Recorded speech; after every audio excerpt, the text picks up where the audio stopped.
દમણ સરહદ પર ગુજરાત પોલીસનું ચેકિંગ. ગુજરાત પોલીસના ચેકિંગથી દમણ એમપી પણ નારાજ છે. ઉજવણી માટે આવતા પ્રવાસીઓની મદદની તૈયારી. દમણ સાંસદે પ્રવાસીઓની મદદની તૈયારી બતાવી. દમણમાં દારૂ પીધા બાદ રહેવાની વ્યવસ્થાની તૈયારી બતાવી હતી.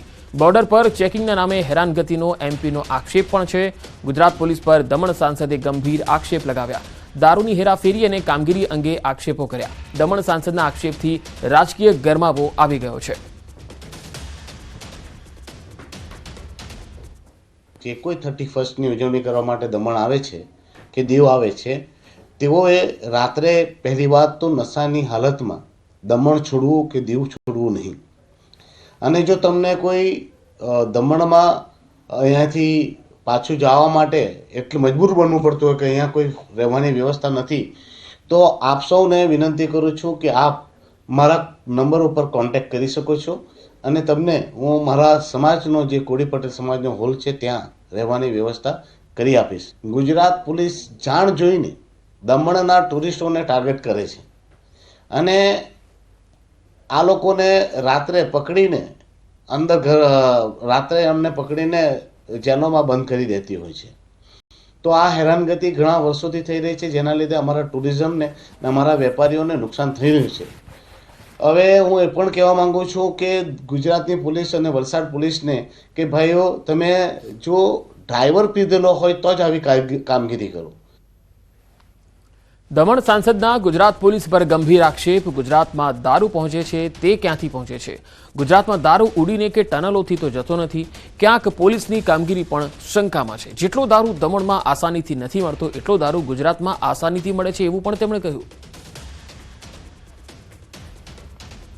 ગુજરાતમાં જે દારૂ પહોંચે છે તે ક્યાંથી પહોંચે તે લોકો જાણે જ છે કે દારૂ ઉડીને જતો નથી કે ટનલમાં ઘૂસીને જતો નથી. ક્યાંક ને ક્યાંક પોલીસની કામગીરી પણ ત્યાં શંકાના દાયરામાં જ રહે છે. ને હું એક વાત ચોક્કસપણે કહું છું, જેટલો દારૂ દમણમાં ઇઝીલી મળતો નથી, એનાથી ઇઝીલી ગુજરાતમાં દારૂ મળી જાય છે. તો ગુજરાત પોલીસ એવું ના બતાવે કે તે રાજા હરિશ્ચંદ્રની ઔલાદ છે, પરંતુ એક માનવતાની દ્રષ્ટિએ પણ રાખે. જો ડ્રાઈવરો પીધેલા ન હોય તો એમને પરેશાન ન કરવામાં આવે. થનગનાટ છે. યુવા ધન થનગનાટ સાથે નવા વર્ષના વધામણા કરવા તૈયાર થયો છે, જેને લઈને અલગ અલગ સ્થળોએ તમે તૈયારીઓ પણ જોઈ શકો છો. રાજ્યમાં 31 ડિસેમ્બરની ઉજવણીને લઈ પોલીસ વધારે સક્રિય છે. આખા રાજ્યમાં વિવિધ જગ્યાઓ પર ચેકિંગ થઈ રહ્યું છે. દારૂ પીને ડ્રાઈવ કરતા નબીરાઓ અને ટ્રાફિક નિયમોનું ઉલ્લંઘન કરતા લોકોને પોલીસ દ્વારા પકડવામાં આવ્યા. હાલ અરવલ્લી, અમદાવાદ, રાજકોટ અને ભાવનગરમાં પોલીસ દ્વારા સઘન ચેકિંગ કરવામાં આવ્યું. સાથે જ પોલીસે ફિલ્મી સ્ટાઇલમાં લોકોને સંદેશ પણ આપ્યો અને નિયમોનું પાલન કરવા અનુરોધ પણ કર્યો.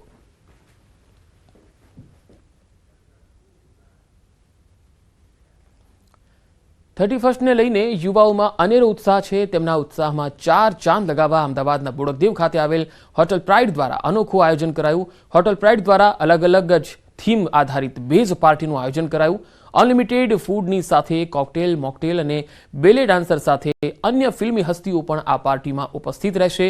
જેના પગલે હોટલ મેનેજમેન્ટ દ્વારા છેલ્લા 1 સપ્તાહથી તૈયારીઓ હાથ ધરાઈ હતી, જેથી યુવાઓ પણ પાર્ટીમાં થનગનવા તૈયાર છે. एंटरटेनमेंट डीजे हो, जो एकदम सेलिब्रिटी डीजे वो परफॉर्म कर रहा है, बेली डांसर परफॉर्म कर रहा है, और बॉम्बे से काफ़ी बॉलीवुड का जो है स्टार्स जो है उसको भी हमने निमंत्रित किया, सेलिब्रिटीज़, तो वो भी आ रहे हैं.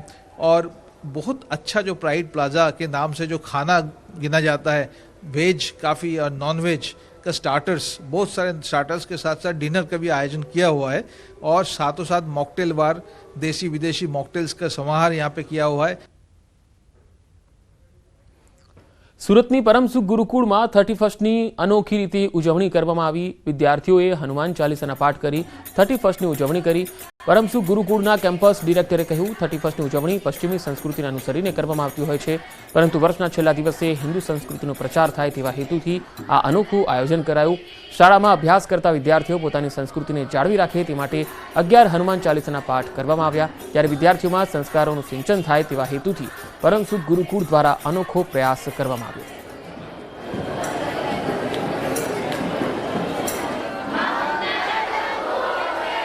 શાળાના તમામ વિદ્યાર્થી મિત્રોએ આજરોજ 11 હનુમાન ચાલીસાના પાઠનું પઠન કરવામાં આવ્યું હતું.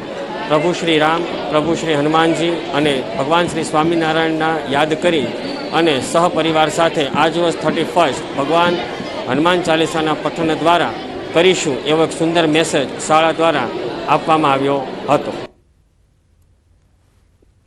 31ને લઈને યુવાઓમાં એક અનોખો ઉત્સાહ છે. 2024ને અલવિદા કહી 2025ને આવકારવા સૌ કોઈ તૈયાર છે. ત્યારે સુરતના પીપલોદ ખાતે આવેલ ફેશન ડિઝાઇનિંગની કોલેજમાં 31 ડિસેમ્બરની ઉજવણી કરવામાં આવી. કોલેજના વિદ્યાર્થીઓએ રેમ્પ વોક કરી ઉજવણીમાં 4 ચાંદ લગાવ્યા. વિદ્યાર્થીનીઓએ સાડી પહેરી રેમ્પ વોક કર્યું હતું તો વિદ્યાર્થીઓએ સૂટ બૂટમાં પોતાનો જલવો બતાવ્યો. કોલેજના વિદ્યાર્થીઓએ રેમ્પ વોકને ઉત્સાહપૂર્વક માણ્યો હતો. કોલેજના વિદ્યાર્થીઓએ ડાન્સ કરી ધૂમ મચાવી. આમ વિદ્યાર્થીઓએ 31 ડિસેમ્બરની ઉજવણી કરી 2024ને હસતા હસતા વિદાય આપતા જોવા મળ્યા.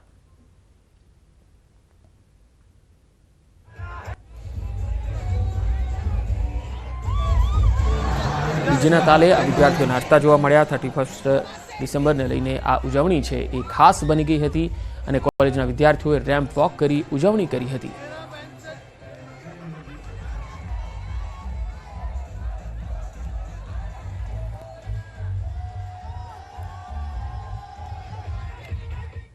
આજે વર્ષ 2024નો અંતિમ દિવસ છે. ત્યારે વર્ષના અંતિમ દિવસ એવા 31ને લઈ સ્ટેચ્યુ ઓફ યુનિટી ખાતે હજારોની સંખ્યામાં પ્રવાસીઓ ઉમટ્યા.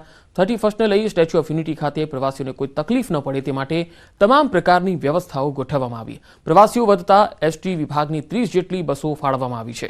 સાથે નર્મદા જિલ્લા પોલીસ વડા દ્વારા 5 પીઆઈ, 7 પીએસઆઈ અને 300થી વધુ પોલીસ જવાનો તૈનાત કરાયા. ઈ રિક્ષાએ પણ પ્રવાસીઓમાં આકર્ષણ જમાવ્યું. તારીખ 25 ડિસેમ્બરથી 31 ડિસેમ્બર સુધીમાં 2.21 લાખ પ્રવાસીઓએ સ્ટેચ્યુ ઓફ યુનિટીની મુલાકાત લીધી. ન્યૂઝ 18એ પ્રવાસીઓ સાથે વાતચીત કરીને તેમના અનુભવો જાણ્યા હતા. ડિસેમ્બરની ઉજવણી તો સ્ટેચ્યુ ઓફ યુનિટી પર ખાસ કરીને વાત કરીએ તો આજે 2024નો અંતિમ દિવસ છે અને આવતીકાલથી 2025 એટલે નવું વર્ષ શરૂ થશે. ત્યારે ખાસ વાત કરીએ તો જે 31 ડિસેમ્બરની ઉજવણી કરવા માટે પ્રવાસીઓ થનગની રહ્યા છે. તમે જોઈ શકો છો તેમ કે આજે એક જ દિવસમાં 50,000થી વધુ પ્રવાસીઓ આવી ચૂક્યા છે. તો આપણી સાથે જે પ્રવાસી આવી રહ્યા છે તેમની જોડે વાત કરીએ. मैम आप कहाँ से आए हैं और आपको ये कैसा लग रहा है 31 दिसंबर की उजवनी आज हो रही है? जी हम लोग नागपुर से हैं और यहाँ पे हम लोग 31 कल यही मनाएंगे. यहाँ पे आके हमको बहुत अच्छा लगा. मोदी जी ने बहुत अच्छा पर्यटन केंद्र बनाया है. स्टैचू देख के तो बहुत ही अच्छा लगा है. मतलब हम प्राउड फील करते हैं कि हमारे देश की स्टैचू सबसे बड़ी है दुनिया में और बहुत अच्छा लग रहा है. बहुत अच्छी व्यवस्था भी है. पानी की व्यवस्था है जगह जगह पे. बहुत अच्छा गार्डन बनाया हुआ है और नर्मदा डैम देख के तो हम एकदम बहुत सेटिस्फाइड हो गए कि इतना पानी भी हमारे यहाँ आ सकता है. आपको कैसा लगा है स्टैच्यू ऑफ यूनिटी? बहुत अच्छा लगा. मोदी जी ने बहुत अच्छा पर्यटन बनाया है और हम है नागपुर से महाराष्ट्र लुक करके आए हैं स्पेशली. पिछले 8 दिन से हम गुजरात के टूर पे हैं. बस से शुरू किया है सोमनाथ, द्वारका, गिर जंगल और आज हम यहाँ पे आए हैं. 2 दिन और स्टे है हमारा. 31 करके हम महाराष्ट्र लौटेंगे. ત્યારે હાલ તો જે 31 ડિસેમ્બરની ઉજવણી કરવા માટે આજે એક જ દિવસમાં 50,000થી વધારે પ્રવાસીઓ અહીં ઉમટી રહ્યા છે. દીપક પટેલ, ન્યૂઝ 18 ગુજરાતી, નર્મદા.